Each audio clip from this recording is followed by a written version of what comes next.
pembahasan kitab, jadi masih di mukadimah dengan baca basmalah.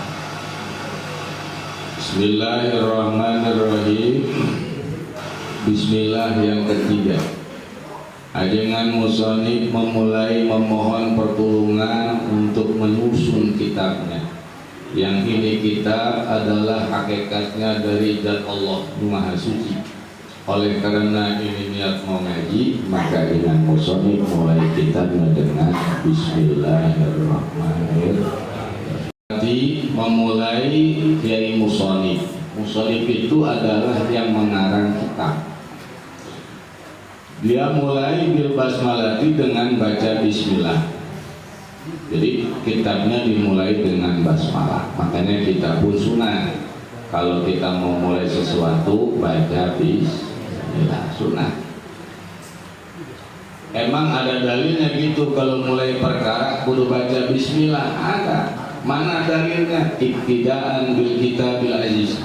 Pertama dalil kalau memulai perkara dengan baca bismillah, satu adalah Al-Qur'anul Karim.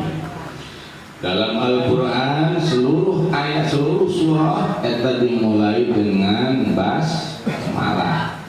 Basmalah semua. Makanya dengan musoniflah ini pun kami musun kita dimulailah dengan baca bismillah, satu mengamalkan Al-Quranul Karim. Maka kita pun kalau mulai sesuatu baca bismillah, ini kita mudah-mudahan dapat barokah sebagaimana Allah mencantumkan basmalah pada seluruh surah-surah di dalam Al-Quran ini.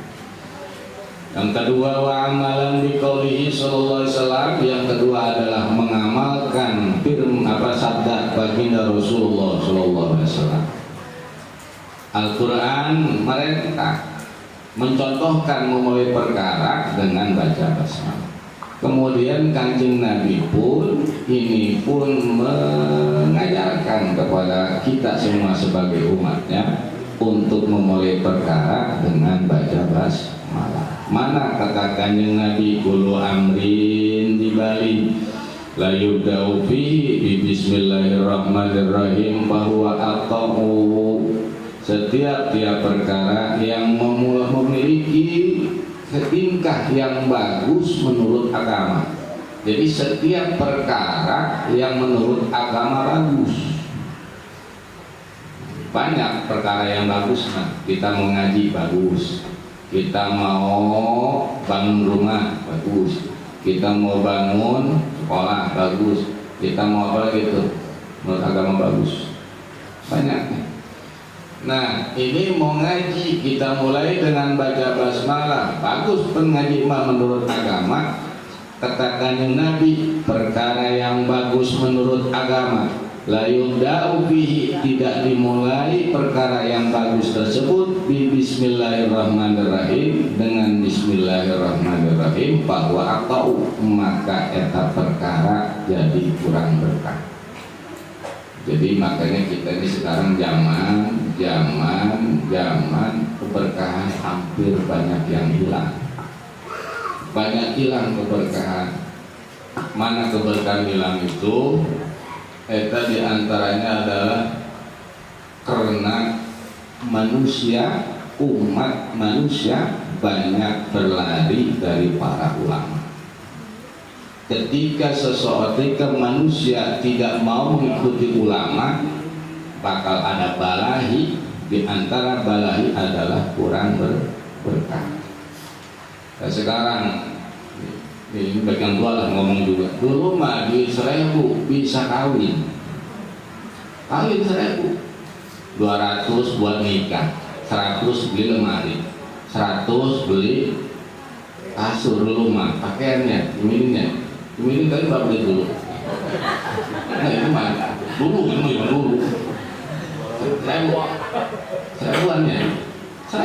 Seribu kawin dapat bini aku. Coba sekarang, coba 1.000. Boro-boro ini cesinnya 3.000. Tuh dulu mah berkah luar biasa. Terus dulu mah empang ikan macam-macam, ampal, petin, rame, broso, cere, betok, beti, banyak. Coba sekarang empang kita serok, sepiteng mulu di pos itu. Nanti kan dulu macam pagi-pagi itu Bang Sumir itu belakang rumahnya itu dulu saya masih kecil. Itu ada mau berangkat sekolah itu udang tim letik, udang. Pagi-pagi udang. Ya Allah, bawa pengki diserok, dapat seember. Dulu mah itu herannya lagi itu. Padahal tiap hari diserokin nggak habis-habis itu udang. Ya Allah, ku berkah. Sekarang berkah kurangnya. Kenapa? Sebab dulu mah orang bodoh-bodoh tapi nurut ke ulama. Dulu nggak ada yang berani melawan ulama dulu mah. Padahal baru orang ngaji nggak bisa, buta huruf orang dulu mah. Cuma nurut jasa ke ulama. Aturan-aturan mau kemana pun, nah lapor ke ulama. Minimal ustaz ngasih kampung. Dulu mah, sekarang coba pinter-pinter. Allah. Makanya katakannya Nabi, saya di zamanun ala ummati yafirruna minal ulama'i wal fuqaha fayabtalihimullahu alaihim bisalasi badiyat. Bakal datang suatu zaman atas umatku, katakannya Nabi, yafirruna, yang mana mereka itu keadaan mereka itu yafirruna. Yafirruna itu kalau ada ulama lari.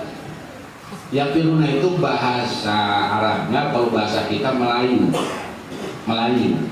Jadi Melayu itu adalah berlari. Makanya kalau kampung Melayu berarti kampung berlari. Makanya kalau kampung Melayu bukan mau belajar ke sono, mau lari ke sono, kampung Melayu. Nah, Melayu. Nah, berlari ke ulama, bukan makin dekat makin jauh. Embung jijik, ibarat ketemu tai, ketemu najis. Nah, hari embung balik ketemu lama, borong duduk ketemu aja embung. Nah, yafiruna minal ulama wal fuqaha, ulama embung ketemu, kemudian orang-orang ahli fikih ngaji embung. Ke ulama embung silaturahmi, kemudian ngaji embung. Eta bakal datang zaman katakannya Nabi nanti pada umatku. Mungkin sekarang mulai. Jadi sekarang mah yang ngaji udah pada embung, pada pinter. Terus ke ulama, aku nggak ada yang ke ulama berjalan. Oh, malah ulama pada dibunuh-bunuh ini. Apa kata kanjeng Nabi? Apabila eta sudah datang masa tersebut, fayabtalihimullahu alaihim bisalasi baliyat, Allah bakal turunkan balahi 3 macam balahi. Mana 3 macam balahi? Yang pertama, yusallitullahu alaihim sultanan dzaliman. Bakal dikasih presiden zalim ke dia. Mungkin sekarang kalau kita zalim ya, atau bang musuhnya ke ulama jauh. Jadi dengerin ulama, kata ulama jangan pilih ono, jangan milih ini. Kan dilarang ya, namanya berarti kan embung. Akhirnya apa? Zalim. Balahi. Kemudian berarti di mana ada pemimpin, kita dipimpin oleh pemimpin, zalim eta pemimpin, berarti kitanya itu termasuk golongan, mungkin kita ini termasuk golongan yang tidak mau dekat ke ulama, yang tidak mau ngaji ke majelis taklim. Terus itu yang pertama. Yang kedua apa? Wa yarfa'ul barakata min kasbihim, Allah bakal angkat keberkahan dari usaha. Gaji gede tapi nggak punya rumah, banyak sekarang.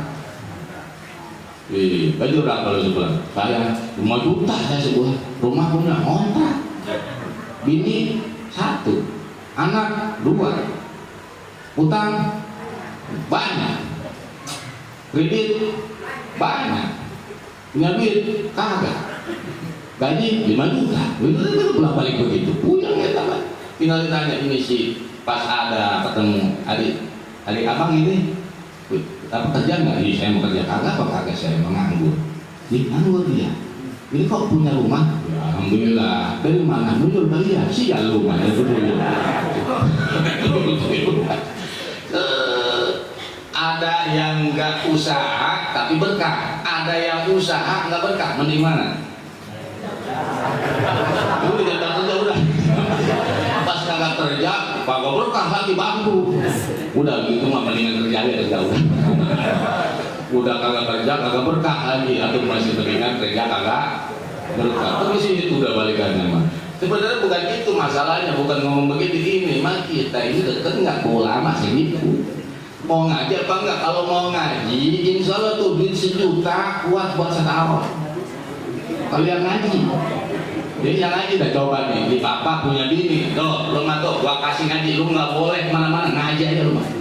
Tuh 1 juta, insya Allah tuh mau bini dipegangin itu duit. Jangan kemana-mana, ke pasar kagak, kemana-mana. Jangan ngaji doang. Yo, coba ngajinya banyak kue dan sebang ya buta. Nah, insya Allah 1 juta sebulan, berkah nggak ya? Berkah. Allah kan. Kalau apa lagi dekat ulama, berkah dekat ulama, insya Allah. Kemudian kita ngaji, berkah ngaji mah. Ngaji berkah. Yang ini nih kayak kita ngaji nih, air ada, kue ada, buah-buahan ada, makanan ada, apa lagi? Wah, rokok ada, semua ada. Ada. Nah, eta kan menjadi berkah sebenarnya. Nah, eta bakal hilang berkah sekarang. Banyak orang yang gajinya gede bunuh diri. Ya Allah. Ngomongnya nih, Mak, orang yang hidupnya punya duit kagak berkah mah begini, dikasih duit 1 juta. Tuh, mana saya mah gajian cuma 1 juta doang. Tuh bahasa cuma 1 juta doang, eta namanya enggak berkah eta duit. Tuh, berapa duit gajian? Ya, saya mah mana, saya mah gajian cuma 3 juta doang saya mah. Kagak berkah eta duit. Gajian berapa? Mana saya mah gajian cuma 5 juta doang saya mah. Kagak berkah. Yang hebat adalah punya duit berapa? Alhamdulillah, saya mah punya duit 10.000 juga bisa kuat seminggu. Nah, eta seminggu berarti 1.000 berkah. Tinggal ambil, kalau punya bini dikasih duit, Pak ini mah punya bini gajian, kasih. Nah, 1 juta, jajal ini mah nggak jajal. Ini duit gua berkah, kok nggak gaji gua nih? Pasti mau begini, masa 1 juta doang Pak? Berarti kagak berkah. Dan lakinya kali kagak pernah ngaji kali dan sebagainya. Coba kalau atau bininya kali nggak pernah ngaji makanya. Kalau bininya ngaji bang nggak sih ngomongnya, dikasih dia 1 juta, bang gajian bukan 5 juta bang, iya 5 juta pun kasih 1 juta doang, ya pegang aja dulu ini mah, yang 4 juta gua pegang. Oh iya bang, hati-hati bang ya, megang berapa, megang duit 4 juta ya, emang kenapa? Enggak, saya tak bilang doang, tapi nggak dulu yang ambil itu aja. Nah, eta bicara kurang berkah, eta keberkahan bakal dicabut. Berkah eta nanti umum, kasab eta umum, kasab kita bikin pertanian, kita bikin peternakan, kita bikin perkebunan dan sebagainya, itu bakal nggak laku. Bahasa ada duitnya, tapi bahasanya ada capek tidak ada. Gua bakal. Yang terakhir eta, yang terakhir apa namanya, wa yakhruju minad dunya bi ghairi iman. Yang ketiga, keluar dari dunia, yakni meninggal dunia tanpa bawa iman. Itulah yang paling celaka. Kayak kemarin pada takut sama coronavirus ya, karena pemimpinnya JOLIM, kemudian emang kerja pada di PHK, kan hilang berkah. Udah begitu takut, ditakut-takutin, akhirnya meninggal bukan karena takut kepada Allah, tapi takut kepada corona. Akhirnya meninggal tidak bawa iman, tapi bawa virus, jadinya COVID. Akhirnya COVID, dimandiin kagak, disolatin kagak, dipendemnya apa, dibungkus pakai lakban. Oh, yang goblok yang hidup apa yang mati? Yang hidup yang goblok mah, kemudian yang mati oh.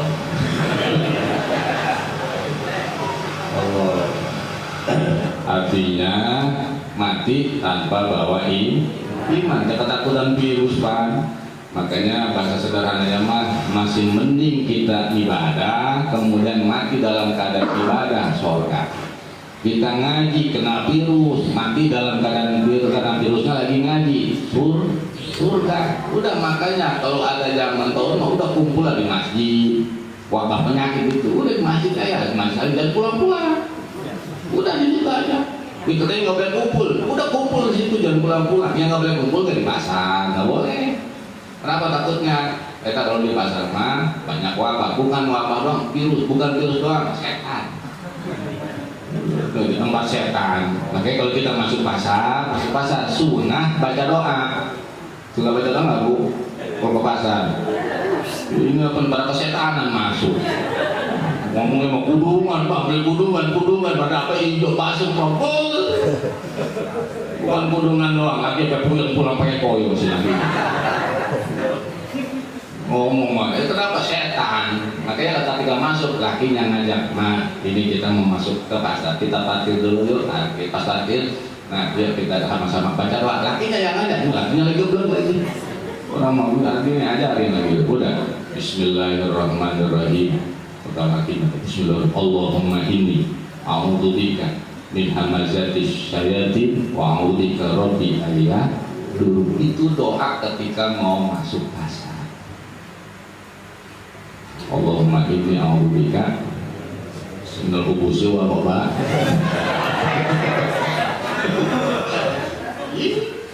Ada setan laki, setan perempuan pengen di pasar. Kan hubus mananya setan laki-laki, khaba'ith mananya setan perempuan. Berarti sama dengan WC atau WC. Allahumma bismillahi Allahumma inni a'udzubika Majad disayati ma'ulika Rabbi ayah turu Rabbi na'ulika min hamazati syayatin ma'ulika Rabbi ayah turu. Kita baca dan bismillah. Nah kemudian jadi sunnah kalau perkara bagus menurut agama enggak dimulai dengan basmalah, kurang berkah. Ya sekarang banyak kurang berkah, di antaranya mungkin nggak baca basmalah.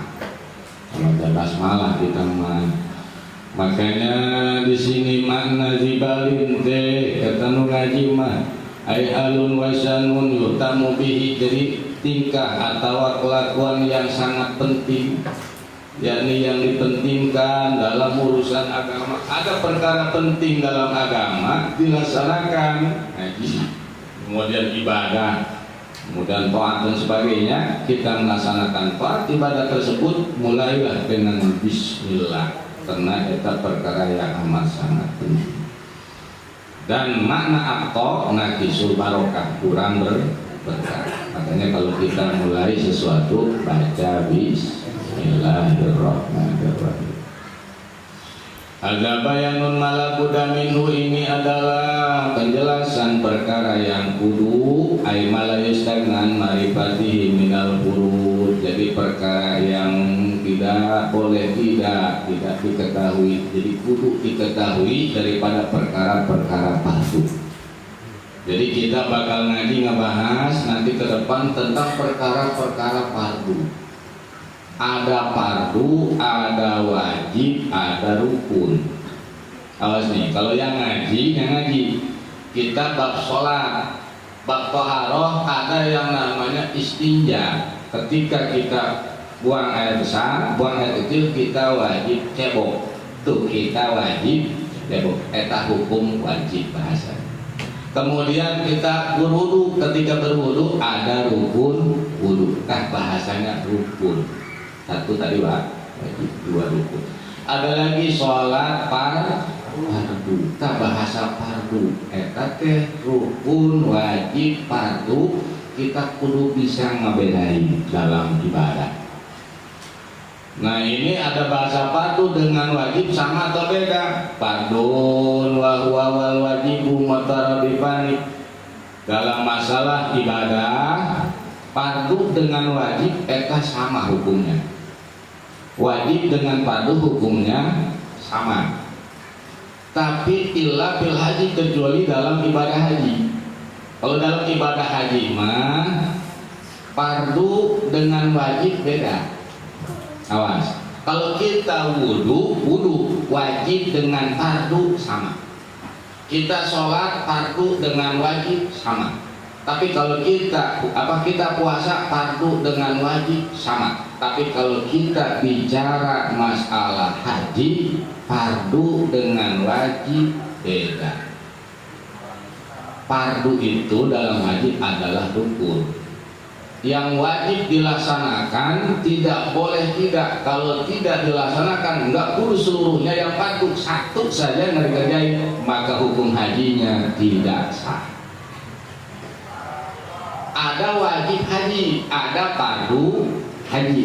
Fardu haji mah itu yang paling fatal, wukuf di padang Arafah, niat, tawaf, sa'i, kemudian alul, wukuf, aktif, eta haji. Eta bicara rukun. Nah kemudian kalau bicara masalah wajib haji, kalau wajib haji mah perkara yang apabila tidak dilaksanakan itu wajib dibayar dengan dam. Jadi yujbaru bidamin. Wajib haji adalah perkara yang kalau ditinggalkan tidak turika fayalzamu alaihi damu. Jadi wajib bagi orang yang meninggalkan perkara wajib haji, kita wajib bayar. Jadi wajib haji mah kalau ditinggal wajib bayar dam. Kalau rukun haji ditinggal, fardu haji ditinggal, maka hajinya tidak sah. Wajib kodok tahun depan.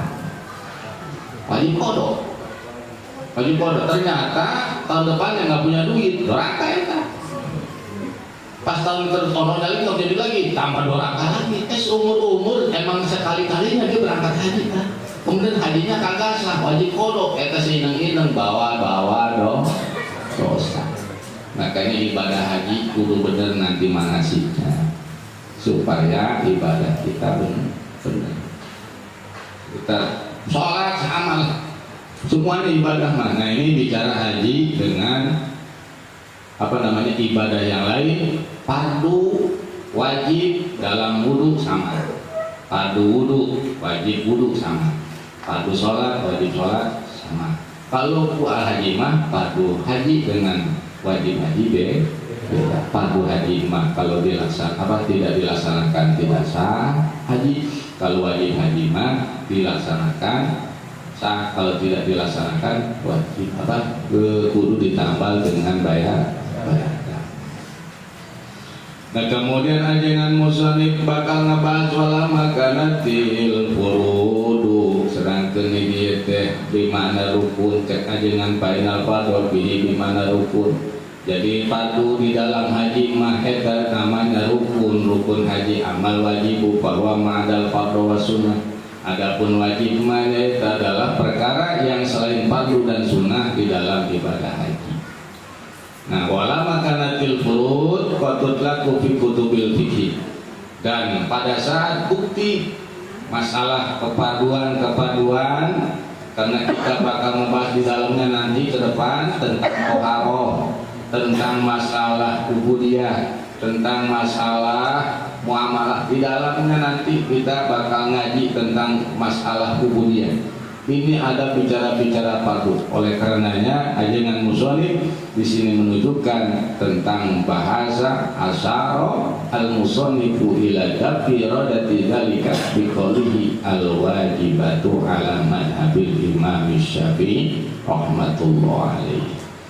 Nah ini kita bicara ngaji nanti hukumnya adalah wajib. Dalilnya sabda baginda Rasulullah sallallahu alaihi wasallam. Kita ngaji fikih madhabnya madhab Imam Syafi'i. Yang kita kaji ini kitab karangan Imam Syafi'i. Madhabnya madhab Imam Syafi'i. Yang ngarang bermadhab Imam Syafi'i. Imam Syafi'i itu siapa di sini? Huwa al-imamul a'dham, imam besar. Kemudian al-mujtahid, seorang mujtahid. Seorang dunia yang hukuman mujtahid mutlak cuma ada 4. Satu Imam Syafi'i, mujtahid mutlak namanya. 2 Imam Hanafi, 3 Imam Maliki, 4 Imam Ahmad atau Imam Hambali. Eta 4 imam yang apabila kita ibadah mengikuti aturan 4 madhab itu bakal sampai, bakal diterima oleh Allah Subhanahu wa Ta'ala. Alhamdulillah kita mah ngambil 1 madhab dari 4 madhab itu, yaitu madhab Syafi'i. Siapa itu madhab? Siapa itu Imam Syafi'i? Syafi'i itu adalah nama nisbat daripada kakeknya yang bernama Syafi'. Jadi engkong Imam Syafi'i namanya Syafi', sehingga ini mah bangsa kakeknya bangsa Syafi'i. Kalau bahasa kita ada nih, siapa engkong lu? Engkong gua mah namanya Junaid, dinamain lah. Oh lu mah Junaidi, lu mah bangsa Ki Junaid. Kalau Syafi'i bangsa Syafi'i, bangsa Syafi'. Nah, ini Imam Syafi'i yang madhab kita. Pertanyaannya nih, kita bermadhab Imam Syafi'i. Imam Syafi'i ini sampai enggak ini ke Kanjeng Rasul?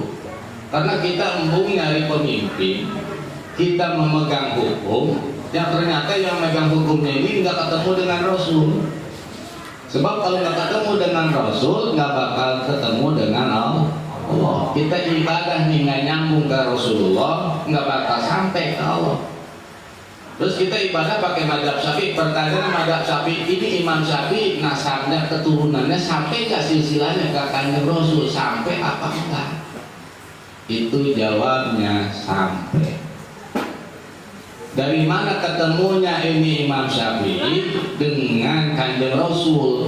Nah, di sini dinyatakan sedikit di sini mah, yaitu adalah nama Imam Syafi'i Abu Abdullah, jelasnya adalah itu nama apa namanya, alam lakob. Jadi nama dilakoban Abu Abdullah.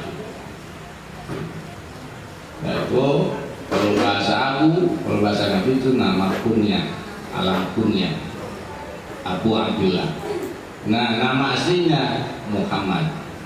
Muhammad ini punya orang tua namanya Idris, Muhammad bin Idris. Itulah nama Imam Syafi'i, Muhammad bin Idris. Kemudian nyambung silsilahnya dengan baginda Rasul pada kakek kanjeng Nabi yang bernama Abdul Manaf. Gimana silsilahnya? Kalau di kitab ada di bawah kitab Sitin. Jadi kalau Abu Abdullah punya di Abdul Manaf. Jadi Imam Syafi'i punya nama Muhammad. Muhammad punya bapak namanya Idris. Idris punya bapak namanya Ibnu Abbas. Ibnu Abbas punya bapak namanya Ibnu Utsman. Utsman punya bapak namanya Ibnu Syafi'. Tuh Syafi' tadi jadi nisbat Imam Syafi'i. Syafi' punya bapak namanya Ibnu Sa'id. Sa'id punya bapak namanya Ibnu Ubaid. Ubaid punya bapak namanya Ibnu Abdul Yazid. Abdul Yazid punya bapak namanya Hashim. Hashim punya bapak namanya Abdul Muthalib. Abdul Muthalib punya bapak namanya Abdul Manaf. Nah, eta silsilah Imam Syafi'i. Kanjeng Nabi kan nyambung dari mana? Abdullah putra Kanjeng Nabi Muhammad putra Abdullah. Abdullah putra Abdul Muthalib putra Hashim. Hashim putra Abi Manaf. Nyambung. Kita nyambung. Nah, sekarang nih kita kenalin dulu lah biografi Imam Syafi'i supaya kita ibadah tegak pakai mazhab Imam Syafi'i.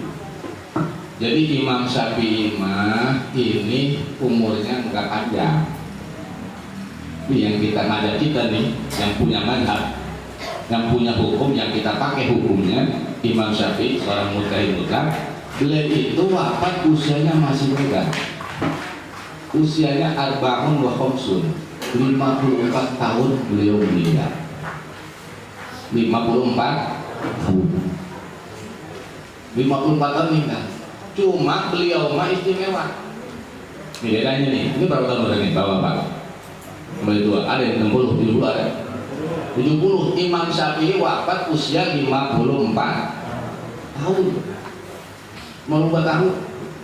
Cuma keistimewaan Imam Syafi'i mah, beliau itu lahir ketika usia 9 tahun sudah hafal Al-Quran 30 juz. Sama apa beda? Ini kan bagian tua nih, katanya ketujuh, berarti tuan gua umur rumah panjang gua 70. Imam Syafi'i jadi 54 doang, tapi beda. Imam Syafi'i 9 tahun sudah hafal Al-Quran. Satu kawan mengatakan 6 tahun sudah hafal. Jadi 9 tahun sudah hafal Al-Quran. Kemudian pada saat beliau usia beranjak kepada usia yang mana adalah 15 tahun, itu beliau itu diangkat menjadi mufti. 15 tahun jadi ahli fatwa. Jadi kalau bahasa kita di Indonesia jadi ketua MUI Indonesia. Sementara di mana itu di negara Syam. Syam sekarang Syria, Yaman. Sekarang sudah Syria. Nah, jadi 9 tahun satu kaum, 6 tahun satu kaum, dan kalau di sini 7 tahun. Jadi 7 tahun beliau sudah hafal Al-Quran. Ada yang mengatakan 6 tahun, ada yang mengatakan 9 tahun. Jadi 7 tahun sudah hafal Al-Quran. Kemudian udah jadi ahli fatwa usia 15 tahun. Itu 15 tahun baru lulus. Senang tambah SMP. Baru-baru ngaji fatwa kita ditanya, bang, hukum rukun wudhu ada berapa ya? 2 tahun nggak hafal sama. Nggak hafal kita rukun wudhu usia 15 tahun. Imam Syafi'i udah jadi ahli mufti. Kalau kita mah MUI nasional senegara. Kalau ada apa-apa kayak Imam Syafi'i itu 15 tahun. Terus beliau itu luar biasa, makanya beliau itu mendapatkan keutamaan luar biasa. Jadi simpulan itu. Jadi wajar kita bermadzhab kepada Imam Syafi'i, sebab Imam Syafi'i mah hafal hadis, ribuan hadis. Bukhari hafal, Sahih Muslim hafal. Kita hafal Sahih Muslim, kita hafal Sahih Bukhari-nya, tapi hadis di dalamnya kagak. Apa kalau Imam Syafi'i di dalamnya hafal semua. Wajar, makanya kita kan kalau punya pemimpin hafal hadis atau kan tetap kita juga di Imam Syafi'i. Di anak saya ke Imam Syafi'i, Imam Syafi'i juga hafal berapa juz hafal, ternyata nggak hafal atau.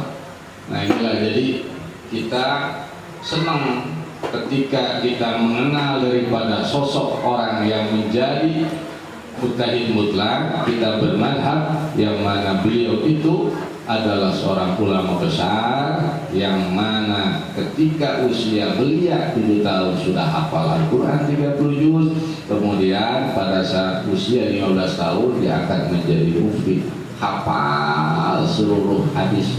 Kemudian beliau pun ilmunya kemudian menyebar. Tidak ada ulama ketika itu yang hebat ilmunya ketika itu gurunya kecuali Imam Syafi'i ketika itu.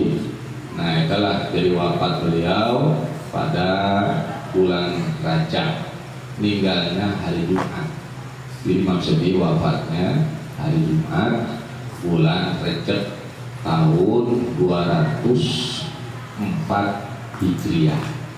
204 Hijriah. Sekarang udah 1443 Hijriah. Udah 1224 tahun yang lalu. Tapi sekarang ilmunya terus kita pakai. Luar biasa. Itulah kalau kita meninggal dunia yang hebat mewariskan ilmu jadi amali terus menerus. Itulah yang bakal bahagia dunia maupun akhirat. Inilah. Jadi berbicara masalah fardu hukumnya adalah wajib. Bicara selain ibadah haji. Nah sekarang kita ngaji. Ajengan musonib memuat satu hadis. Qala Rasulullah sallallahu alaihi wasallam, talabul ilmi fardhatun ala kulli muslimin wa muslimatin. Bagaimana pengertian makna ngemanain talabul ilmi yang suka dibaca? Awas, kita bakal bahas insyaallah pertemuan yang akan datang. Kita sih ilmu apa yang di situ yang wajib ditutup. Allah a'lam bishawab.